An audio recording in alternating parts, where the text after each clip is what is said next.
যে বর্ষার জন্মদিনের কেক চলে এসছে এবার। দুটো ছোট কয়েন দিয়ে দিই জন্মদিনের গিফট হিসেবে। হ্যাঁ বর্ষা,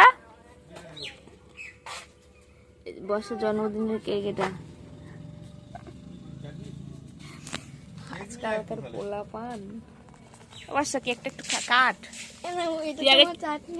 না আমার চাটনি পাপড় লাগবে না, তুই কেকটা একটু কাট আগে। না কেকটা আগে কাট। এইটা খাসির মাংস? হ্যাঁ